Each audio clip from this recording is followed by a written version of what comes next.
Aujourd'hui, nous avons l'occasion de parler de maître Alfred Liolo, qui est un grand sculpteur congolais et qui nous a quittés il y a quelque temps. Mais qui est Alfred Liolo?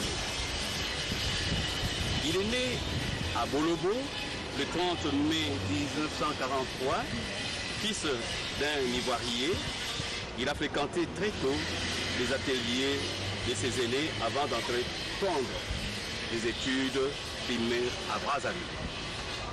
Après ses études de degré moyen, sa passion innée pour le dessin le conduit en 1958 à l'Académie des Beaux-Arts de Kinshasa. De 1962 à 1963, il enseigne le cours de dessin aux humanités modernes à l'Institut Saint-Georges de Kitambo.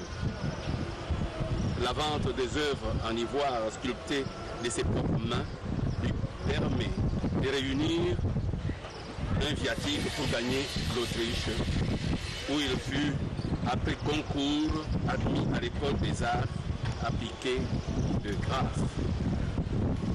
Les talents se manifestèrent et lui permirent de passer à l'Académie des Beaux-Arts de Vienne dans la classe des maîtres sculpteurs sous la direction de Bertoni. Il va y décrocher son diplôme de maîtrise en sculpture et un grand prix de cette académie en 1969. Liolo est un Africain dans chacune de ses œuvres. Cette fierté et fidélité ne l'empêche pas de puiser son inspiration à d'autres sources, de s'ouvrir à d'autres styles. Sans jamais cesser d'affirmer son originalité, sa passion pour propre héritage, son désir de la partager. Il le fait en inventant sans cesse des formes qui ne sont qu'à lui, en utilisant des techniques éminemment modernes, mais en retrouvant aussi certains gestes traditionnels où réside sans nul doute le secret de son authenticité. Celle-ci se manifeste comme une vitalité qui éclate sans jamais devenir violence, comme une flamme dont l'ardeur est tout entière restituée avec la forme obtenue. On se souvient alors que Liolo travaille avec le feu. Son navire est une forge.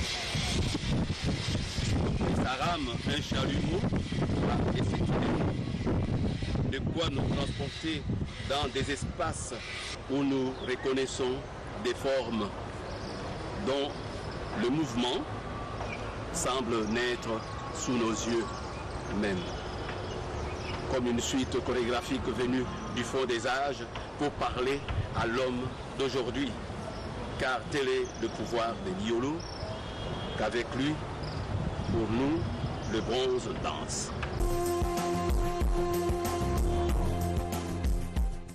Bonjour professeur. Bonjour.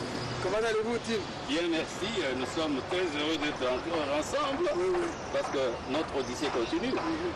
Et professeur Bruno, je suis très heureux de vous avoir encore aujourd'hui pour parler d'un grand maître, le professeur Liolo. Alors, il nous a quittés si peu. C'est un grand sculpteur que tout le monde a adulé, qui a eu beaucoup de médailles et qui a représenté la République démocratique du Congo un peu partout et qui a eu l'occasion d'être reçu, bien d'être vu par beaucoup d'autorités de l'époque, voire même le président Nelson Mandela, sans oublier Senghor et autres. Maître Liolo, quand il a quitté le pays, il était venu en Autriche. Dans son séjour en Autriche, le président Mobutu à l'époque faisait la ronde à l'époque. Arrivé en Autriche, il devrait recevoir la colonie congolaise, les étudiants qui venaient. Chaque étudiant se présentait. chacun passait 1 minute, je suis économiste, je fais la politique, je fais sciences sociales, je fais ceci, etc. Arrivé devant Liolo, Liolo lui dit, je fais les arts.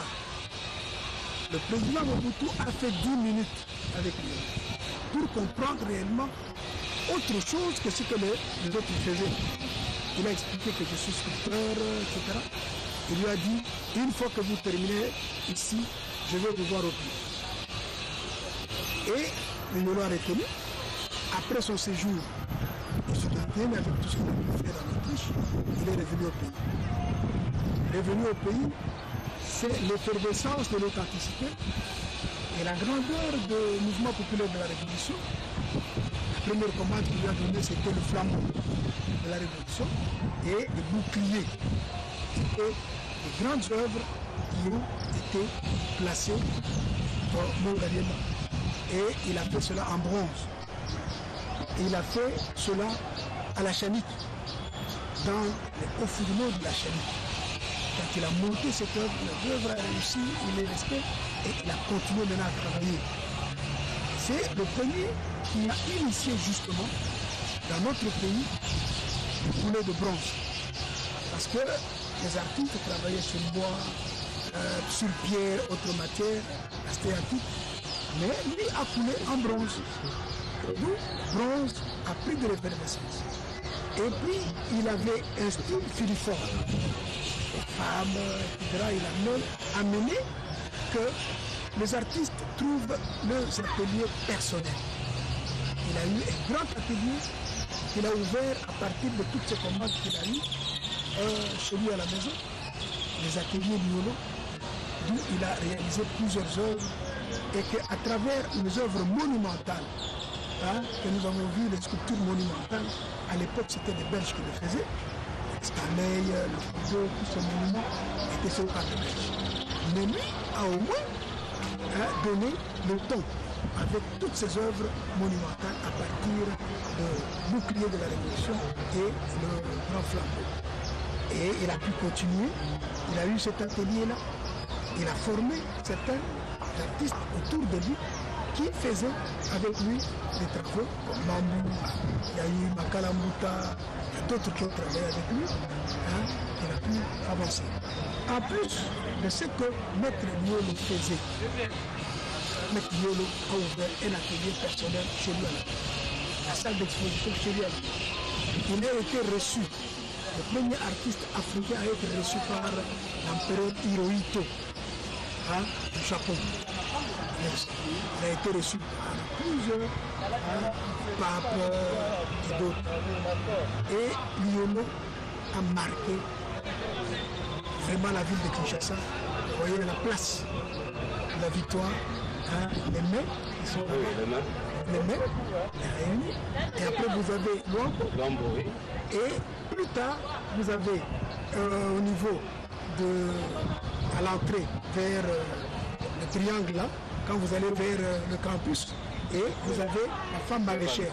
Et ça, ce sont des souvenirs qu'il a laissés parce que cet endroit-là était occupé par les femmes maraîchères qui donnaient de la nourriture dans la ville de Kinshasa et partout. Maintenant, c'est occupé par des maisons, etc. Mais en souvenir de ces femmes qui travaillaient, il a hérité cette œuvre des maraîchères à ce niveau. Vous avez plusieurs de ces œuvres, Maître Liolo, avec l'ancien Premier ministre. Ils ont réalisé le buste du Premier ministre. Oui, dans les jardins des Premier ministre. Il a initié cela. Vous voyez, c'est un souvenir, parce qu'à un moment donné, ce sont des personnalités qui ont marqué notre époque, qui devraient partir, mais il fallait quand même qu'ils laissent des traces. Les traces à travers les représentations de toutes ces personnes, ces grandes personnes qui étaient dans le jardin. Vous avez ces gens. Maître Liolo a conduit les groupes, les grands ateliers. Il y avait d'abord le grand atelier et les avant-gardistes. Il était dedans avec les autres, Mavinga, etc.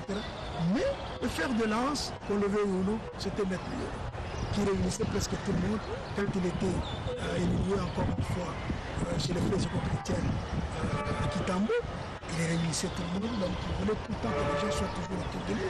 Il voulait ce leadership. Et chez lui, à Mongafula, il réunissait que les artistes. Et que plus il part de ses œuvres, il les va réaliser. Il faut voir à Lualaba, par exemple, avec l'ancien gouverneur, il a réalisé plusieurs portraits également, la place de l'indépendance. À Lualaba, avec toutes ces personnalités, à partir du roi des Belges, toutes les personnalités, les présidents de la République, il est à Lualaba. Et quand il est décédé, c'est son fils Rick qui a continué l'œuvre à placer. Vous avez également ici à l'Académie, il a placé une grande œuvre dans laquelle il a intitulé D'hier à aujourd'hui.